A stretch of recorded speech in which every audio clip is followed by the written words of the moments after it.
30 years and over a dozen albums in, and Katatonia continues to push forward with new music, and they continue to evolve. But things are a little different this time around, with the departure of not one, but two guitarists, with both Roger Oyerson and co-founder Anders Nystrom leaving the fold. So, what happens when a founding member leaves a band after 35 years? How often does that happen? I don't know. But you're going to get my thoughts on the newest Katatonia album in just a few moments.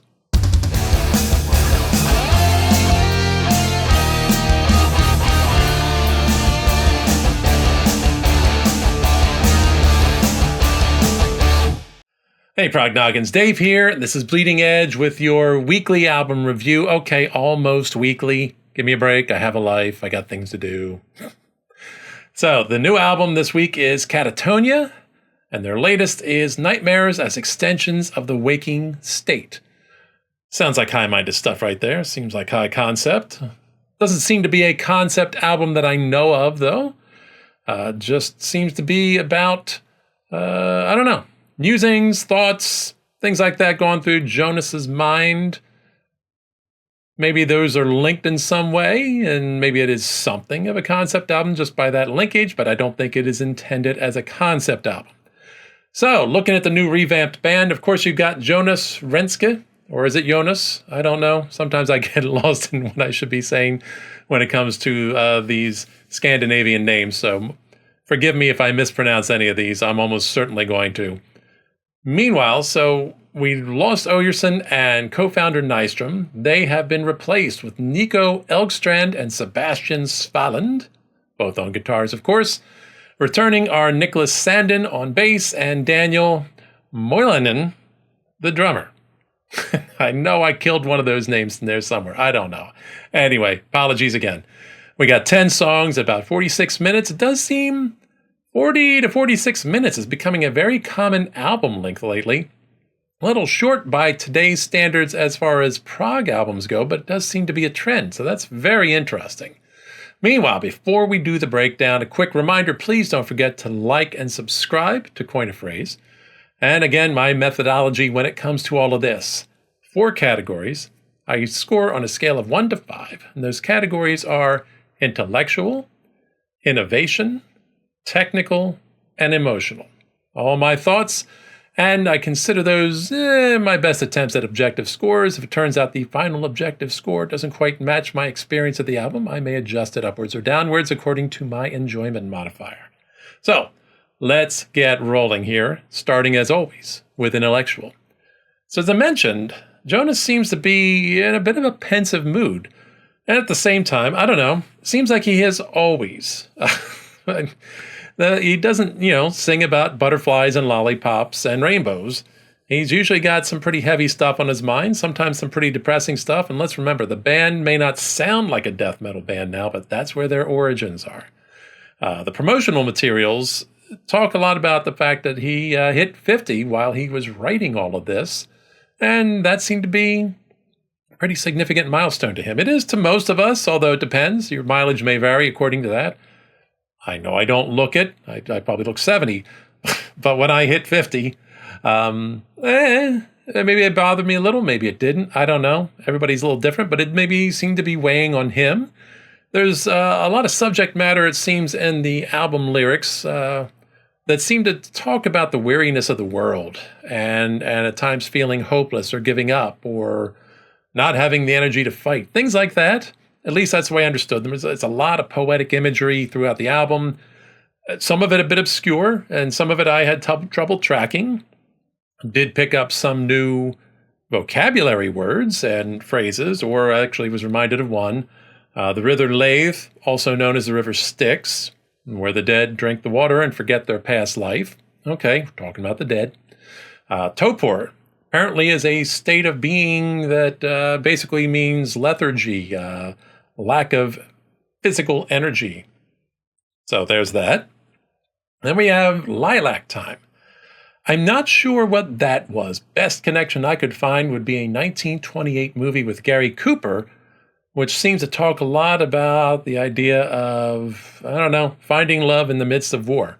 So, interesting callbacks. I'm not sure if that's what it all is, but I've often said that one of my main criteria for judging whether or not a band or a song is prog comes down to whether or not you may have picked up a new vocabulary word or two. Definitely picked up some new ones this time around. So anyway, and there's even one part where the lyrics are a callback to their earliest days, intentional callback, where we're literally hearing him talk about Hail Satan. So he's kind of pushing the envelope a little bit there in terms of metal and death metal, getting a little provocative. Maybe he was inspired by our friends in Ghost. Don't know. You'll have to ask him that. Meanwhile, other songs are bringing to mind someone, I think, trying to enjoy their final days in the sun while they've got time. And we even get some apocalyptic stuff going on in there as well, which I think is apparently a lot to do with a nightmare that Jonas had like 10 years ago and hasn't forgotten. So it must have been a hell of a nightmare. So overall, what I can say is it seems like Jonas in particular has been feeling the weight of the world and kind of feeling worn out, worn down, but looking to move forward. There may be a little touch of hopefulness here and there, but overall pretty heavy stuff, but also challenging and intriguing. So I'm going to score it a 4 for intellectual here. Moving on to the innovative section. What I'm going to say is this is not Katatonia really stepping outside of the groove they established, more than a decade ago, really. They still are that kind of mostly mid-tempo, dramatic, dynamic metal band. They're not the same as most metal bands in the way they approach it. Honestly, as far as prog metal goes, I feel like they're drifting a little bit more towards standard prog than metal on this album. There are some things they're doing that are shifts in the way the rhythm section approaches stuff, a little less in terms of straight ahead, basic rhythms, less timekeeping, more embellishment of the overall music, more, I guess, theatrical or compositionally oriented are the words I'm looking for. I'm not sure that that's accurate words, but those are how I'm picturing it, where the drums get a bit more complex and do more to highlight the dynamics of the other instruments rather than being focused on rhythm or timekeeping. And it's pretty cool. The unexpected shifts and the patterns that they get thrown in there, at times almost approaching polyrhythmic levels, to me, really, I think, keep the listener's attention. They keep things interesting. They keep the music fresh. If you're looking for something that's kind of driving and straight ahead and galloping, you're not going to find that quite so much here.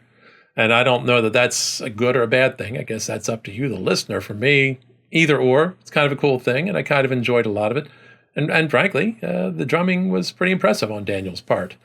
They also, interestingly, and I don't know if I would have necessarily thought about this too much before, but there also seems to be a little bit of pattern in here of quiet verses, quiet, slower moving verses with big crashing choruses, with big heavy guitar riffs and dramatic drumming and things like that, which made me wonder, how much have they influenced Sleep Token and or vice versa? Interesting thought. I wouldn't have made the connection previous to this, but it does seem that there's a little bit of a similar repetitive pattern in terms of the compositions and the way the music is produced. Worth noting, I don't know that I necessarily think it is, but there is a little bit of similarity there, more so than I think on previous Katatonia albums. Meanwhile, as much as Jonas apparently said like this was a guitar-heavy album, I don't know. I do feel in my mind it was a little more on the synth and keyboard side of things than the last couple of albums. And I went back and did some quick cursory listens to the albums while I had a little bit of time, and I kind of think I'm right there. So I'm kind of curious what the rest of you who have heard this and the last few albums would think. I don't know that I think it was heavy guitar here, but there's definitely a lot for the guitars to do. But meanwhile, bottom line, they're really not doing anything outside of their wheelhouse. They know their strengths. They know what they're good at. And frankly, what they're good at is a pretty damn unique sound all their own. So I can kind of understand why they would stick to that. Why change it up too much other than the fact that maybe you start running out of ideas within that framework. So overall, not what I would say pushing boundaries. I'm going to score this a 3. Now, moving on to technical. A lot of albums have been this way for me this year. And on this one, there's a strong focus on compositional complexity. That doesn't mean that there's not some impressive individual pyrotechnics on display. Oh, there most certainly are. But the two guitars, the bass, the keys, the drums, all do a lot of weaving in and out with one another, with some taking prominence more so at sometimes and less so at others. They do a good job of enhancing one another. The guitars seem to typically have a dual role where one is getting the crashing big chords, the heavy chords, gent-like chords at times, and the other one is getting more of a, I want to say picking, but I know that's probably not the word, but it's not strumming, where it's maybe got a more melodic individual line note of a line of individual notes. Hi, I talk for a living. So they definitely keep it interesting. There's definitely a lot going on, and it really adds a lot of drama to all of it, and it really keeps it interesting. At times, maybe slightly overwhelming. You get hit with a lot. At times, I wish there was a pinch more separation in the mix so I could, better follow all the interesting things the various instruments are doing. Things could get a little bit blended from time to time in there somewhere along the line. For me, blending it so well as to make it seem simplistic is a cool thing. But when you listen a little more carefully, you recognize it's really not that simplistic. There's actually a lot of interesting things happening. And I think that's a bit of a skill that not everybody has in the world of arrangement, especially when you got as much going on here. It's easy to forget at times that there are two guitars in this band. And again, the drumming, for me, really impressive in many ways, with the unexpected twists and turns Daniel takes, compositional choices he made, or somebody made. I don't know who's in charge of all the individual instruments and whether the players do that themselves. Oftentimes happens in these kinds of bands. So I haven't asked them about their compositional approach, but I like the fact that he didn't take as much of a straight ahead performance or approach in terms of what he did this time around. It's like he really did some pretty cool stuff, and it kind of throws you off balance initially, but it is something I definitely warmed up to as it went along. And I gotta say, this album is absolutely chock full of tasty guitar solos. The kind that really blend melodics with memorable lines and melodies, and still a bit of technical bravado in there, changing things up during the course of the solo as far as technique goes. So really cool stuff all in there, and it's really what you've come to know Katatonia as doing. This is them doing what they do really well. Scored a 4 on this one. And finally, we get to emotional. As we know, emotional has been a little bit of my bugaboo this year, but as noted, the subject matter is indeed quite weighty, and it tends to be a bit on the morose side, a little bit of a downer at times. Not that that's necessarily a takeaway, just saying it is. And that's, honestly, if you know this band, it's hardly a surprise, right? As such, the melodies this time around don't quite hit me as they may have done in some recent efforts. Thinking right back to Behind the Blood. If I get the title right here, I'm blanking on it. I should write these things down. Behind the Blood from City Burials. Like that one was that's an absolute banger. There's nothing quite hits me that way on this one. And I can't say necessarily the lyrics resonate with me per se, because I'm not feeling that down about life at the moment, although give it time, we'll see what happens. But it's mostly also too because I spent a lot of time trying to interpret them and understand what he's saying as far as the imagery and all that, rather than feel them. So too much up in my head to get into the heart a bit is what I probably would categorize that as being. So overall, I can't say this one struck an emotional chord with me, but that's been a common thing this year, and this one scores no worse because of it. I scored a 3. All right, so a quick tally of the scores. Intellectual, 4. Innovative, 3. Technical, 4. Emotional, 3. Add them together, divide, you get a raw score of 3.5. Pretty solid score overall. Now, getting into some additional thoughts, just stray thoughts to a large extent. Jonas is a great singer. I love his voice, and at times I wish he could or would. I'm not sure where it is at this point in time as far as his vocal health. I wish sometimes there was a little more variety, that he stretched the range a little bit more, a few more highs, a few more lower things.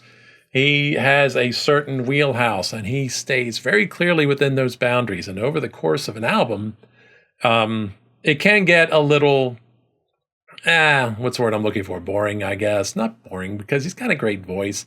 It's like you could hardly, you could do much worse than have Jonas's voice. I just think at times I wanted to hear a little bit more vocal variety, and now I sound like my speech teacher and speech professor in my first semester of college, calling for more vocal variety. I could do with that. But then again, at the same time, he sounds great, and there's hardly a reason to complain about it. Just a thought that crossed my head. Again, we noted that there's somewhat of a repetitive pattern in some of the songs, quiet verse, loud chorus. They do break it up here and there, and certainly they break it up much more than, say, Sleep Token, for example. So there's definitely some cool stuff in there that I'll talk about in a moment. Again, noting Jonas said a heavier guitar album. I don't know that I agree here on that. I don't feel like this is a heavier album. I feel like this is them drifting a little bit more into more standard prog, because it's mostly in the choruses that you hear heavy guitar. Now, I don't know when he said heavier guitar if he means more use of it, more parts for it, a little bit more complexity in the parts, rather than heavy in terms of distortion and aggressiveness. I'm not sure. There is a bit of that there too, and that's sometimes where I wish the mix was a little bit more separated so I could pick those out a little bit more. So I may be misjudging on that. I may be misunderstanding what he said, but just some thoughts there. I'd be curious what the rest of you think. And kudos, I got to say, to the added choir and organ elements that appear in a couple of songs. Nice to hear that added spice in the mix that you don't typically hear in Katatonia music. And I did enjoy that, especially, of course, he uses dark, kind of ominous choir for Wind of No Change that gets into this whole satanic thing and gives it a whole air of The Omen or some of the satanic panic movies that occurred in the 70s and 80s. So it gives you a real nice, dramatic, cinematic effect there. And it's really only in that one song where they use that, but still, it's pretty cool. So for me, standouts, I mentioned Lilac earlier when I talked about Lilac Time. Definitely a classic mid-tempo heavy rocker from those guys. This is very much a classic type of Katatonia song, and I really dug it and I enjoyed it. Made me think, maybe Google something. That's pretty cool. The light which I bleed, I have no idea what the hell that sentence means. I don't know what it refers to or what it's supposed to be saying. But nonetheless, I really enjoyed it on the music side of things. The rhythmic contrast between the guitar and the drums early on in the verses is very cool. It just sort of keeps you off base just a little bit, with the guitar going for a more standard type of 4/4 type of time signature, and the guitar is still in the 4/4, but hitting on all the offbeats. And they really create this interesting contrast that I thought was cool. And then later they add some gothic touches in the chorus and late in the song that, again, add this sense of ominousness that I really like out of it. I think it was a nice touch. And then finally, the last one, I may mispronounce this, Efter Solen. It's all sung in Swedish. Google was kind enough to translate it, so I understood it a bit, but mostly it's just a really nice, pretty song, a cool change of pace. In the midst of it, all of these gentle keys, and then definitely as the song progresses, there's a synth influence, an almost electronic kind of thing that grows. But I like it. There's a bit of a light in all that darkness that is the rest of the album, and it's just a nice gentle piece towards the end of the album before we got the darkness of the apocalyptic closing song that I like. I like where it was positioned in the album, which I rarely comment on such things, but in there I like it. So overall, as I look through it, I think a 3.5 settles right in about where I would put this based on what I've done so far this year. So I have nothing to add or subtract, and the final score does remain 3.5. So meanwhile, Katatonia fans, you folks out there, and those of you new to the band, what do you think? How are you feeling about the results with the new lineup and the new guitarists? Those of you that are longtime Katatonia fans, especially the ones who may go all the way back to the beginning when they were really death metal, what are your thoughts about their ongoing evolution? What do you think about how they have changed over the years, and even how they changed just a little bit from this album to the last album? I'm very curious about your comments. Meanwhile, as always, big thanks to all of you out there watching. I totally appreciate your support. Thank you so much for being around here. If you haven't subscribed, please do so now. Follow along on my Prog World adventures. And next up, I don't know. I know I promised something different for the next review, and that's going to be a prog shot. I will get to that. That is Phase Transition coming up soon this weekend. I haven't decided what I'm doing next. I have a number of albums that I got to catch up on, and I want to do that. But mostly, somewhere between now and the end of June, I'm going to put out my midsummer roundup and see what I've done so far this year and look back at how things have evolved at the channel and tally up who are in the lead, what albums are in the lead for my Prog Album of the Year list when 2025 ends. So keep an eye out for that. Should be interesting, should be fun. And all I have for you now is to remind you, as always, never fear to deviate from the norm. And of course, keep it proggy.